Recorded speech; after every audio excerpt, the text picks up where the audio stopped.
नमस्कार, बहुत स्वागत है आपका। आप देख रहे हैं आपकी आवाज और आपके साथ मैं हूं आसिफ शेख। आपकी आवाज में आज बात एमपी उपचुनाव के नतीजों, एमपी में राम राज्य के दावे और शिवराज के खिलाफ नरम पड़ते असंतुष्ट नेताओं की।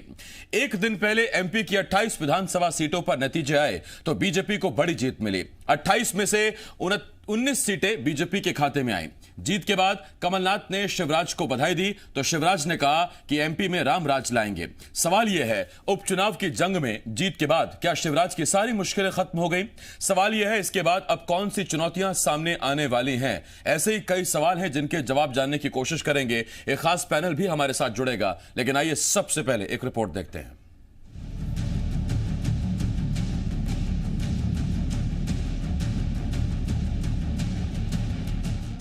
एमपी में उपचुनाव की जंग अब खत्म हो चुकी है। मंगलवार का दिन बीजेपी के लिए मंगल लेकर आया और 28 में से 19 सीटों पर बीजेपी को जीत मिली। इस जीत के बाद अब बीजेपी 126 विधायकों के साथ एमपी का सबसे बड़ा सियासी दल बन गया है। उपचुनाव में बड़ी जीत के साथ ये तो साफ हो ही गया कि अब 2023 तक शिवराज सरकार बनी रहेगी। मगर शिवराज पर सवाल उठाने वाले, उनके नेतृत्व में कमियां निकालने वाले असंतुष्ट धड़े ने भी सरेंडर कर दिया। जरा ये तस्वीरें देखिए। जीत के बाद भोपाल में शिवराज का सम्मान किया गया। अब तक असंतुष्टों का नेतृत्व करने वाले रघुनंदन शर्मा ने शिवराज की जमकर तारीफ की तो शिवराज ने भी कह दिया अब एमपी में राम राज लाएंगे। आज के दिन की मैंने शुरुआत तुलसी मानस प्रतिष्ठान की बैठक के साथ की है और अब रामराज कैसे मध्य प्रदेश में आए। दैहिक दैविक भौतिक तापा, रामराज काहू नहीं व्यापा। तो काफी हद तक उस दिशा में काम करना है। आज यहां से काम का प्रारंभ किया है।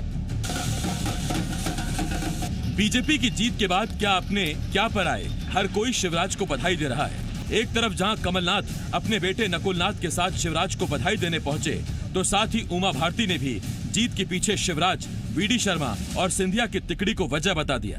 उमा का कहना है ये तिकड़ी अब कभी कांग्रेस को सत्ता में आने नहीं देगी। तो कमलनाथ ने हार की समीक्षा करने की बात कही है। तो इसमें पहला श्रेय तो मैं जनता को, कार्यकर्ताओं को दूंगी, दूसरा मोदी जी के नाम को दूंगी और तीसरा ये 3 लोग जिसमें शिवराज जी लीडर थे, वीडी शर्मा शुभंकर थे, तो जब से आए हैं तब से अच्छा हो रहा है बीजेपी में। और ज्योतिरादित्य प्रलयंकर थे, वो प्रलय ले आए। पहले हमारा सुपड़ा साफ किया, फिर कांग्रेस का सुपड़ा साफ कर दिया और हमें विजय दिला दी। हम मध्य प्रदेश के विकास के लिए विपक्ष से कोई अड़चन नहीं आने वाली। सर, चुनाव परिणाम जिस तरीके से आए, सर क्या अपेक्षा, मतलब क्योंकि कांग्रेस हम समीक्षा करेंगे। आज मैंने मीटिंग बुलाई है। पर जीत हार का अंतर काफी रहा है कुछ। कहाँ कांग्रेस सबकी समीक्षा होगी। अभी सब पर टिप्पणी करना मैं सोचता हूँ। तो क्या नतीजे आने के बाद बीजेपी और कांग्रेस में अब सब ठीक हो गया है? ऐसा नहीं है। जीत के बाद जहां बीजेपी में मंत्री बनाने को लेकर खींचतान शुरू हो गई है तो कांग्रेस में हार का ठीकरा अब नई विचारधारा पर फूटने लगा है। विंध्य से बीजेपी के सीनियर विधायक गिरीश गौतम ने विधायक बनाने की मांग की है तो वहीं कांग्रेस के ही वरिष्ठ नेता ने पार्टी के सॉफ्ट हिंदुत्व पर निशाना साध दिया। और ये तो संगठन की बात है, संगठन विचार करेगा इस बात में। जनता की अपेक्षा है कि विंध्य को तवज्जो मिलना चाहिए और मुझे ऐसा लगता है कि संगठन भी गंभीरता पर इस पर विचार कर रहा है। जिन नेताओं ने कहा उनके नीचे विचार होंगे। मैं इस तरीके से अपनी कमजोरी की बात को छोटा नहीं करना चाहता। ईवीएम में गड़बड़ियाँ हुई होंगी, मेरे पास तो कुछ प्रमाण नहीं है, पर जिनने कहा है उनके पास कुछ प्रमाण जरूर होंगे। उस बारे में मैं नहीं कह पाऊंगा। शिवराज को जीत तो मिली, लेकिन सवाल यह है कि वो अब मंत्रिमंडल को कैसे मैनेज करेंगे। सवाल यह है, क्या बीजेपी में अब असंतुष्टों के तेवर कम होंगे? और सवाल यह भी, कांग्रेस अब आगे के लिए क्या विचारधारा सेट करेगी? विवेक पटैया के साथ संदीप भमरकर, सी मीडिया, भोपाल। तो ये हमने आपको एक रिपोर्ट दिखाई। इस रिपोर्ट में हमने आपको बताया कि अब शिवराज का बयान आया है, वो पुरानी सारी चीजों से आगे बढ़कर मध्य प्रदेश में रामराज लाना चाहते हैं। लेकिन ये कोई नई बीजेपी की सरकार नहीं है, या ऐसा नहीं कि पहली बार बीजेपी की सरकार बनी हुई जिसने अपना विजन आगे के लिए सेट किया हो, बल्कि 15 सालों की बीजेपी सरकार रही और उसके बाद एक बार फिर बीजेपी को काम करने का मौका मिला है। 3 खास मेहमान हमारे साथ जुड़े हुए हैं। हमारे साथ बीजेपी के विधायक आशीष शर्मा जी, कांग्रेस की तरफ से पूर्व मंत्री सीनियर लीडर नरेंद्र नाटा जी और एसोसिएट एडिटर जी मध्य प्रदेश छत्तीसगढ़ हरीश दिवेकर जी हमें ज्वाइन कर रहे हैं। मैं आप तीनों का बहुत बहुत स्वागत करता हूं। सबसे पहला सवाल आशीष जी से। आशीष जी, एक तो आपको सबसे पहले बधाई हो। कल जब एक भी पार्टी का खाता नहीं खुला था सुबह सुबह, तब भी हम सुबह 7 बजे लगातार साथ थे और आप हमारे साथ बैठे। आप भी शुभंकर निकले पार्टी के लिए। पहले पैनल में ही आप थे और उसके बाद पार्टी को जीत मिली, उसके लिए बधाई आपको। सवाल मेरा आपसे यह है आशीष जी, देखिए 15 सालों की पहले सरकार रही, तब भी आपके पास वक्त था रामराज लाने का। अब पार्टी एक बार फिर सरकार में आई है 15 सालों में सरकार में रहने के बाद, और पार्टी कह रही है कि दैहिक दैविक भौतिक तापा राम राज नहीं काहू ही व्यापा। मेरा आपसे सवाल यह है सर, ऐसे बयानों से ही राम राज नहीं आता, क्योंकि कर्ज लेकर घी नहीं पिया जाता। कर्ज इतना है प्रदेश में, रामराज ऐसे आएगा क्या? देखिए, आपने शायद शिवराज जी के बयान को पूरे उससे नहीं लिया। मध्य प्रदेश में पिछले 15 वर्षों में भी जब भारतीय जनता पार्टी की सरकार थी तब रामराज्य था, निश्चित ही गरीब की सरकार थी, किसान की सरकार थी।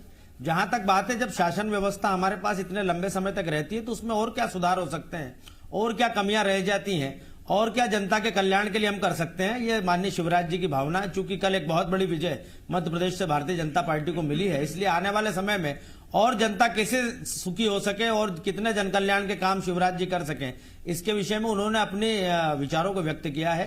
निश्चित ही आने वाले समय में मध्य प्रदेश और ज्यादा समृद्ध होगा, और ज्यादा आत्मनिर्भर होगा, और ज्यादा विकसित होगा। और इसलिए मैं ये कह सकता हूं कि रामराज जी की अवधारणा पर भारतीय जनता पार्टी ने शुरू से काम किया है। हमारे महामना पंडित दीनदयाल उपाध्याय जी, जिनका विचारों का मूल मंत्र था समाज के अंतिम पंक्ति में खड़े हुए व्यक्ति का उद्धार, यही राम ने किया था। उन वानरों को लेकर आगे आए जो जंगलों में रहते थे, उस शबरी का उद्धार किया, उस निषाद राज को राजा बनाकर महत्व दिया।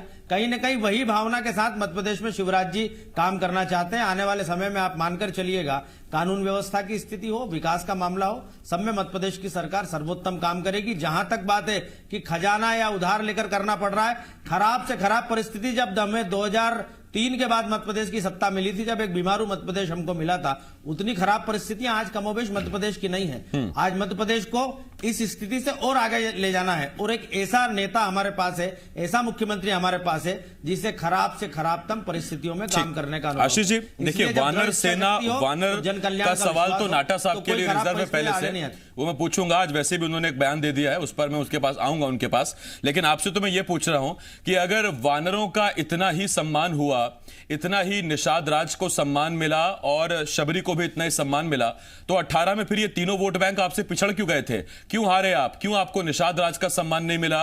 क्यों समर्थन नहीं मिला आपको शबरी का? वानर भी आपसे खफा हुए। देखिए 18 की परिस्थितियों का जवाब तो कल मध्य प्रदेश की जनता ने दे दिया है। 19 विधानसभा क्षेत्रों से जितनी प्रचंड जीत हमको मिली है, प्रभुराम चौधरी जी हो, तुलसी सिलावट जी हो, गोविंद सिंह राजपूत जी हो, हरदीप सिंह डंग जी हो, मनोज चौधरी हो, इतने हजारों मतों से जनता ने जिताया है। ये स्वयं जवाब है कांग्रेस के लिए कि आपने वादा खिलाफी की, आपने वचन भंग का कार्य किया। इसलिए मध्य प्रदेश की जनता ने ये जवाब इन 28 विधानसभा क्षेत्रों के चुनाव में दे दिया है। कहीं ना कहीं जनता कांग्रेस के बुलावे में आई थी और 1.5 साल के कार्यकाल में उन्होंने देख लिया कि कौन सही पार्टी है, किसको हमें साथ देना चाहिए। मैं लौटता हूं आपके पास आशीष जी, अभी तो कुछ और आगे की चुनौतियों पर भी हम बात करेंगे। नाटा साहब आपके पास आ रहा हूं। नाटा साहब, कल भी हम साथ बैठे थे और आज भी हम साथ हैं, और उसमें मेरा सबसे पहला सवाल यह है, आज ने आपने जो चिंता जाहिर की है, आपने कहा कि जो कांग्रेस की मूल विचारधारा है, जो रीढ़ की हड्डी है, उससे अलग हटकर हनुमान चालीसा से आप चुनाव जीतने वाले नहीं हैं, आपने बयान दिया। मेरा आपसे वही सवाल है, इसका मतलब क्या कांग्रेस की हार की वजह यही है कि कांग्रेस ठीक से ना तो लाइट बीजेपी हो पाई और ना ही ठीक से कांग्रेस जो मूल कांग्रेस है वही रही? आप अभी तक यही समीक्षा कर पाए हैं क्या? नहीं, ये देखिए, ये मैं कोई इस चुनाव के परिणाम को लेके बात नहीं कह रहा हूं। ये बात तो मैं बहुत लंबे समय से कह रहा हूं कि हमारी एक विचारधारा रही है, और उससे हमारे कुछ मित्र लोग यदि सोचते हैं कि उससे कहीं अलग हटा जा सकता है, तो मैं मानता हूं कि नहीं, कांग्रेस की जो वर्षों से जो विचारधारा रही वही कांग्रेस को वापस जनता की सेवा में लगाएगी, जनता वापस सत्ता में आएगी। और मेरा केवल मात्र इस उपचुनाव से, उसके परिणामों से उसका लेना देना नहीं है। मैंने आपको और भी बातें कही थी कि हम स्वीकार करते हैं कि हमारे संगठन की कमजोरियां जिसकी वजह से हम चुनाव नहीं जीत पाए, अपनी बात को जनता को नहीं समझा पाए। मैंने कहीं इस बात को करने में कोई संकोच नहीं रखा, अपनी कमजोरी को स्वीकार करने में। ये जहां तक विचारधारा का प्रश्न है, हर पार्टी के अंदर ये कहीं ना कहीं एक बहस होती है। मैंने पिछली बार भी आपको कहा था कि मैं एक स्टील फ्रेम के अनुशासन वाली पार्टी का सदस्य नहीं हूं, मैं उस पार्टी का सदस्य हूं जहां विचारों को खुलेआम रखा जा सकता है। तो मेरा एक विचार है कि हाँ, हमारी पार्टी में भी कुछ लोग ऐसा मानते हैं कि थोड़ा सा रास्ता बदलना पड़ेगा। मैं उन लोगों में से हूं जो मानते हैं कि नहीं, रास्ता नहीं बदलेंगे। जो आजादी के पहले का रास्ता था, आजादी के बाद का रास्ता था, वो उस रास्ते पे ही हमको चलना होगा। और मैं समझता हूं कि आज नहीं तो कल मेरी पार्टी इस पर विचार जरूर करे। ठीक, हमको लगा नाटा साहब उत्साह में कहीं कार्यकर्ताओं वाला नारा ना लगा दे कि पहले लड़े थे गोरों से, अब लड़ेंगे चोरों से। कार्यकर्ता बड़ी जोर शोर से ही नारा लगाते हैं। मैं लौट रहा हूं उस पर नाटा साहब आपके पास। हरीश जी आपके पास आ रहा हूं। हरीश जी, मेरा आपसे एक सवाल। चुनौतियां दोनों तरफ अब साफ साफ दिखने लगी हैं और दोनों अलग अलग तरह की चुनौतियां हैं। एक तरफ जहां नाटा जी जैसे सीनियर और मूल खाटी कद्दावर नेता कांग्रेस के, वो अपनी पार्टी में वापस ये चाहते हैं कि यूएसपी जो हमारी है, जो हमारी मूल विचारधारा है पार्टी को, उसमें लौटना पड़ेगा। हमें सॉफ्ट हिंदुत्व लाइट बीजेपी बनने की आवश्यकता नहीं है। एक चुनौती ये खड़ी हो गई और ये सिर्फ नाटा जी तक सीमित नहीं है, ये कई कांग्रेसी सीनियर लीडर्स से हमने बात की है। दूसरी तरफ बीजेपी के सामने जो चुनौती साबित आने लगी है या सामने खड़ी हो गई है, वो आज हमने देखा गिरीश गौतम साहब पहुंचे। गौरीशंकर शेजवार पहले ही नाराज हो गए थे। गिरीश गौतम साहब ने आज वीडी शर्मा को फूल का गुलदस्ता दिया, लेकिन इसके साथ साथ कांटों भरी टेंशन भी दे दी है। और टेंशन ये कि बारी आ गई है, विंध्य को प्रतिनिधित्व दीजिए। आसिफ, बिल्कुल आपने कांग्रेस और भाजपा की दोनों की दुखती रग है, वो बिल्कुल सही बात कही। भाजपा के सामने विजय प्रचंड बहुमत से हो गई और प्रचंड मत भी मिल गए, लेकिन अब वो 3 साल तक किस तरह से सत्ता और संगठन में समन्वय रखेगी, ये एक चुनौती है। और सबसे बड़ी चुनौती है कि जो मंत्री पद का इंतजार कर रहे थे, जो ऐसे सीनियर विधायक हैं या जो मंत्री बनने वाले थे कांग्रेस के, और इस बात का इंतजार कर रहे थे कुछ सीटें खाली हो तो जाएं, तो 3 ही खाली हो पाई। लाइन लंबी है, तो इसको कैसे मैनेज करेंगे, ये भाजपा के लिए चुनौती है। और वीडी शर्मा और शिवराज सिंह चौहान, जब शिवराज सिंह चौहान जी 2 बार क्वेश्चन पूछा गया तो उन्होंने कहा इस पर आगे बात करेंगे। तो कहीं ना कहीं वो भी इस बात को मानते हैं कि मंत्रिमंडल को पुनर्गठन होना तो किस लेवल से होगा। यहां तक कि मंत्रिमंडल पुनर्गठन की बात ना करें, हम तो विभाग की बात कर रहे हैं। कुछ विभाग ऐसे थे, सिंधिया ने जब पार्टी में सम्मिलित हुए थे तो अपनी शर्तों पर विभाग अपने कद्दावर मंत्री को दिला दिए थे। अब जब पार्टी सत्ता में आ गई, पार्टी का पूरा बहुमत आ गया और भारी मतों से जीते, तो अब क्या विभाग बदलेंगे, इस पर भी मंथन शुरू हो गया है। यहां तक कि दूसरे मंत्री अंदर सौगाट में दूसरे पड़ोसी के विभाग देखने लगे। तो ये बड़ा मामला रहेगा मंत्रिमंडल के साथ। दूसरी कांग्रेस की बात करें तो जब हार होती है तो विलाप होता है, तो कांग्रेस में विलाप शुरू हो गया और कमजोरियां निकाली जाती है और दूसरों के लिए बोला जाता है कि ऐसा किया जाए। हालांकि नाटा जी बड़े सीनियर हैं मंत्री, और जो कह रहे हैं वो सही कह रहे होंगे, उनका अनुभव के आगे हमारा अनुभव कम है संगठन के हिसाब से। तो हो सकता है कि पुराने समय चला आ रहा है या चेंज जो किया उसको पब्लिक ने नहीं माना, लेकिन कमलनाथ एंड कंपनी का मानना है कि 2018 में उस चेंज को ही पब्लिक ने माना और सत्ता में आए। तो ये पार्टी अंदर की बात है, लेकिन विलाप वाली स्थिति हो गई, असंतोष उठने लगा, जिसको कमलनाथ ने थामा था, एक अम्ब्रेला बना के पूरी कांग्रेस को उसके नीचे लाए थे। और उनका चुनाव प्रबंधन जो था, जिसकी तारीफ उमा भारती, शिवराज सिंह चौहान और विपक्ष सत्ता पक्ष के नेता भी कर रहे हैं कि चुनाव बड़ा ही डिसेंट तरीके से, टेक्निकल तरीके से कमलनाथ जी ने लड़ा। अब लेकिन सत्ता पक्ष के तो लोग तारीफ कर रहे हैं, लेकिन पार्टी के अंदर आवाज उठने लगी है कि आखिर कहीं ना कहीं कमी रह गई। तो दोनों के लिए चुनौतियां हैं, जहां साथ साथ देखना होगा कि किस तरह से कौन चुनौतियों को पार पाता है। और आपने बात की कि शायद हो सकता है कि कमलनाथ और उनके समर्थकों को यह लगता हो कि जो चेंज था, उसी चेंज के चक्कर में तो 2018 में सरकार बनी थी, तो अब शायद पूरी कांग्रेस यही सोच रही होगी ये चेंज बड़ा बेवफा है साहब, चाइनीज आइटम निकला, 18 में चला, 20 में फुस हो गया। खैर, मैं लौटता हूं उस पर आपके पास। आशीष जी आपके पास आ रहा हूं। आशीष जी, मेरा आपसे एक सवाल। देखिए सर, आर्थिक मोर्चे पर सरकार कैसे चुनौतियों से जूझकर आगे बढ़ेगी, वो तो एक सवाल मैंने आपसे पूछा है। आगे मेरा आपसे एक सवाल यह भी है कि आज हमने देखा कुछ असंतुष्टों का भी सरेंडर देखने को मिला शिवराज के आगे। ये एक राहत भरी खबर हो सकती है, लेकिन अंदर खाने अब जो लंबे इंतजार में बैठे थे कि कब ये उपचुनाव होंगे, कब कुछ मंत्री हारेंगे, कब हमारी बारी आएगी, उसको कैसे साधेंगे सर? उस पर तो अभी मुख्यमंत्री बात करने को तैयार नहीं है। इतनी टेंशन। देखिए, आप सब देखिए, सभी लोगों को एक बात समझ लेना चाहिए कि संगठन का अनुशासन भारतीय जनता पार्टी में किस तरह से पालन किया जाता है, ये इन चुनाव में देखने के लिए मिला होगा। कांग्रेस से आए हुए लोगों को, जो हमारे सामने कभी चुनाव लड़ते थे, उन सब लोगों को जिताने के लिए पूरी भाजपा एकजुट हो गई। जिन लोगों को मीडिया और जो पत्रकार लोग कहते हैं कि भाजपा में ये गुट है, ये नेता शिवराज जी के खिलाफ है, इनके आपस में नहीं बनती, उन सब लोगों ने भारतीय जनता पार्टी को जिताने के लिए काम किया। आज पूरी भारतीय जनता पार्टी एकजुट है। हमारे पास वो नेतृत्व है जिसने मध्य प्रदेश की खराब आर्थिक स्थिति की चुनौतियों का सामना करते हुए भी मध्य प्रदेश में विकास के लिए दरवाजे खोले हैं। इसलिए आप भरोसा रखिए, आने वाले समय में संगठन भी ठीक रहेगा, सरकार भी ठीक से काम करेगी, आर्थिक संकट से भी हम पार पालेंगे। आपने देखा होगा 15 वर्षों में कभी भी शिवराज जी की सरकार के समय ओवरड्राफ्ट की स्थिति मध्य प्रदेश में निर्मित नहीं हुई। आज चाहे खजाना खाली हो, लेकिन उन परिस्थितियों से भी कैसे सरकार निपट सकती है, शिवराज जी अच्छी तरह से जानते हैं। आने वाले समय में मंत्रिमंडल में किसे लेना है, इसको लेकर भी किसी तरह का असंतोष सामने आने वाला नहीं है। आशीष जी, मैं लौट रहा हूं इस पर आपके पास। कांग्रेस के एक और सीनियर लीडर, विधायक और पूर्व मंत्री गोविंद सिंह समीक्षा बैठक के बाद जब बाहर निकले तो उन्होंने क्या कुछ कहा, सुनिए जरा। हाँ, कहीं कहीं हमारे संगठन में कमी है। संगठन में बदलाव होना चाहिए सर, प्रदेश अध्यक्ष बदले अब ये तो हमारी कहने से न तो बदलना है, ये हमारे नेता सोनिया जी को तय करना है। सर आपका ये जो तेवर है और जो ये टोन है, जो ट्यून है, वो सुनिए आपने, ये एक नई चुनौती खड़ा कर रही है सामने। और जैसा हरीश जी ने कहा कि देखिए, आप जब हार जाते हैं तो फिर सब कुछ बुरा बुरा हो जाता है, सब चीजें सामने आने लगती हैं, और जब आप जीत जाते हैं तो ये भी नहीं कह सकते कि सब कुछ ठीक हो जाता है। अगर सब कुछ ठीक हो जाए तो फिर आशीष जी से सवाल पूछने को मेरे पास कुछ होता ही नहीं। नाटा साहब, मैं आपके पास लौट रहा हूं। गोविंद सिंह को जब हम सुन रहे थे बड़े ध्यान से, तो गोविंद सिंह तो वो हैं जो चाहते हैं कि नेतृत्व की जिम्मेदारी सारी की सारी कमलनाथ जी के कंधों पर क्यों है। वो तो शुरू से इस बात को कह रहे हैं। अब मौका आ गया है, संगठन की कमी के बहाने वो सीधा बता रहे हैं कि आला कमान को देखना पड़ेगा, सोचना पड़ेगा, और शायद मध्य प्रदेश कांग्रेस के लिहाज से वो वक्त आ गया है।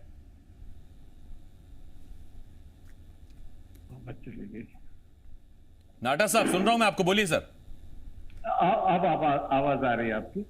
हाँ, देखिए, डॉक्टर गोविंद सिंह ने जो कुछ कहा वो बहुत एक वरिष्ठ विधायक हैं, मंत्री रहे हैं, कांग्रेस के बड़े नेता हैं।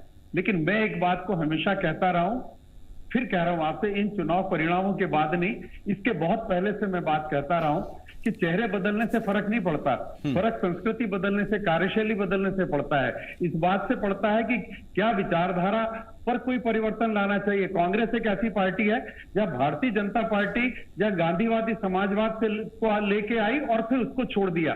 कांग्रेस वो पार्टी जिसने कभी अपनी विचारधारा को नहीं छोड़ा। तो क्या फिर हमें उस विचारधारा से हटने की आवश्यकता है?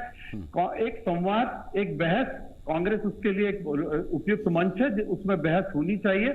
मैं फिर दोहरा रहा हूं, हमें अपनी संस्कृति को जो इन सालों में विकसित हुई है, जिस तरीके से हमारे संगठन में विकृतियां आई हैं, कमजोरियां आई हैं, इस पर हमें चर्चा करनी पड़ेगी और वो चर्चाओं से ही हम अपना समाधान निकाल पाएंगे। समाधान उसमें से निकल पाएगा। आखिरी 30 सेकंड दे पाऊंगा मैं हरीश जी आपको। ये महत्वपूर्ण। जी, नाटा साहब आता हूं।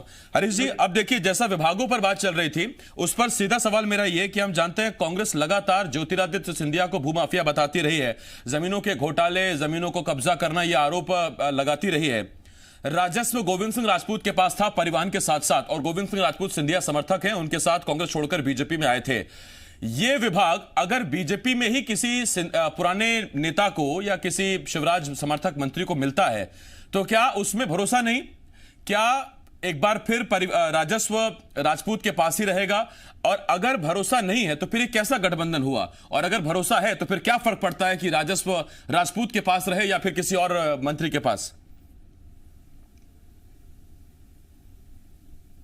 आसिफ, मैं बार बार बोलता हूं, कई बार मैंने आपको बोला और आपकी तारीफ करना चाहूंगा कि मैं जब भी कोई बात फेंकता हूं और आप उसको बहुत तेजी से पकड़ते हैं, और आपने एग्जैक्ट उसी मंत्री का नाम लिया जिसके विभाग को लेकर यह चर्चा चल रही है अंदर खाने में, तो मानना पड़ेगा। और निश्चित तौर पर विभागों को लेकर चर्चा चल रही है और देखने में आएगा कि विभाग बदलेंगे। और हालांकि अब सिंधिया की सहमति होती नहीं होती, लेकिन चर्चा में जरूर ये विभाग जरूर है। महिला बाल विकास मंत्री खाली हो गया है तो अब उस पर सवाल नहीं उठता, लेकिन बड़ा विभाग परिवहन विभाग, इसको लेकर चर्चा में है। परिवहन विभाग को किस मंत्री को दिया जाए और कैसा रहेगा, या गोविंद राजपूत कंटिन्यू करेंगे। लेकिन इसमें भाजपा के मंत्रियों में चर्चा शुरू हो गई है। बहरहाल अब देखना क्या होगा। आर्थिक स्थिति की बात करेंगे आसिफ की आर्थिक स्थिति में जरूर संकट है सरकार सामने। हर महीने लगभग 1200-1300 कर्जा लेना पड़ रहा है। आशीष जी बोल रहे थे कि कभी ओवरड्रॉ नहीं हुआ, तो उनको बताना चाहेंगे 2018 के आखिरी में ओवरड्रॉ की स्थिति बनी थी और बीच में लेकिन नहीं बन पाया। और वेजेंट मीन्स जरूर बना था जिसमें 10 से 15 दिन के लिए उधारी लेना पड़ती है। उससे चुनाव आ गए और फिर स्थिति आगे टल गई।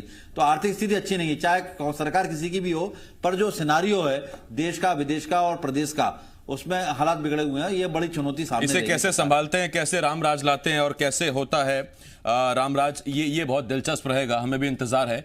इतने सालों बाद अगर हमें भी देखने को सौभाग्य मिले तो आशीष जी के मार्फत हम तो धन्यवाद ही देना चाहेंगे। बहुत धन्यवाद आपका नाटा साहब, आशीष जी, हरीश जी, बहुत धन्यवाद आपका हमारे साथ जुड़ने के लिए।